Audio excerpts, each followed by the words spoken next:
I want to just call your attention to something about the fog of war. So, I found out about this book a while back because I heard an interview with somebody who had been close with Hitler.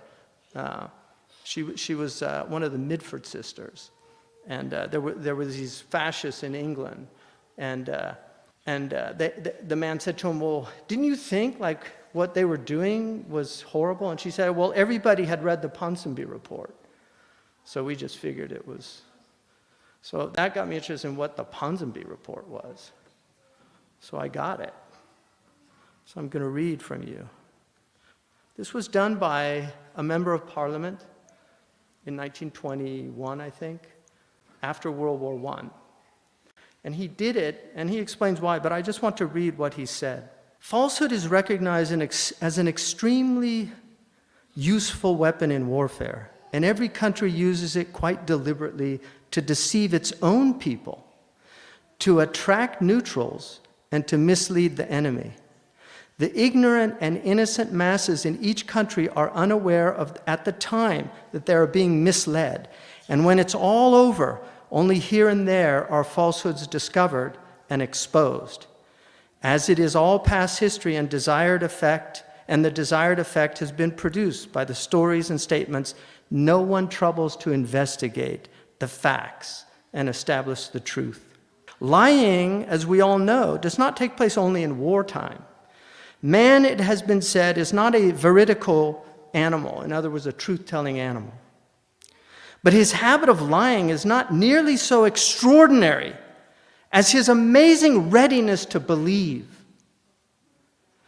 It is indeed because of human credulity that lies flourish.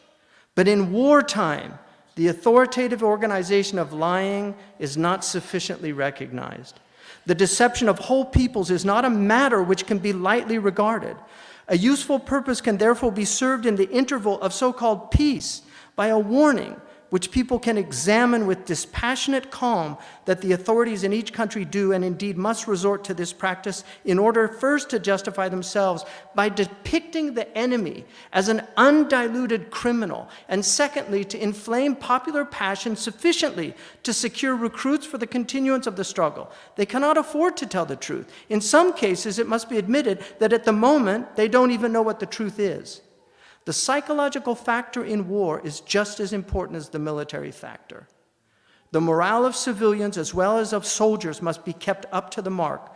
The war offices, admiralties, and air ministries look after the military side. Departments have to be created to see the psychological side. People must never be allowed to become despondent. So victories must be exaggerated, and defeats, if not concealed, at any rate minimized. And the stimulus of indignation, horror, and hatred must be assiduously and continuously pumped in to the public mind by means of propaganda.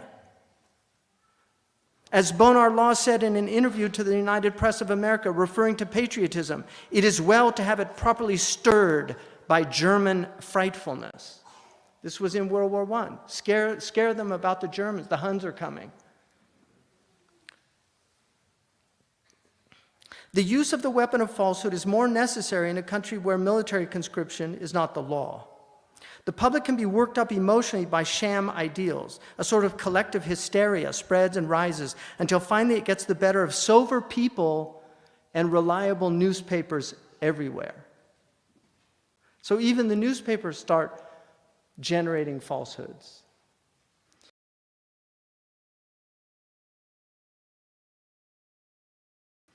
With a warning before them, the common people may be more on their guard when the war cloud next appears on the horizon and less disposed to accept as truth the rumors, explanations, and pronouncements issued for their consumption. They should realize that a government which has decided on embarking on the hazardous and terrible enterprise of war must at the outset present a one-sided case in justification of its actions and cannot afford to admit in any particular whatever the smallest degree of right or reason on the part of the people it has made up its mind to fight. Facts must be distorted, relevant circumstances concealed, and a picture presented by which its crude coloring will persuade the ignorant people that their government is blameless, their cause is righteous, and that the indisputable wickedness of the enemy has been proved beyond question A moment's reflection would tell any reasonable person that such obvious bias cannot possibly represent the truth. But the moment's reflection is not allowed. Lies are circulated with great rapidity. The unthinking mass accept them, and by their excitement sway the rest. The amount of rubbish and humbug that pass under the name of patriotism in wartime in all countries is sufficient to make decent people blush when they are subsequently disillusioned. Do you remember the Kuwaiti ambassador's daughter, Naila? Some of you probably aren't even old enough to remember that, but I remember it. The evil Iraqis went in and ripped babies from the incubators. And it turned out she was living in Washington, D.C. She'd been coached by a PR team to relay that lie. But the lie had already been done.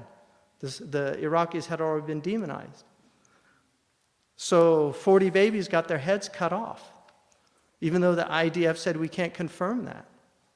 But it went all over.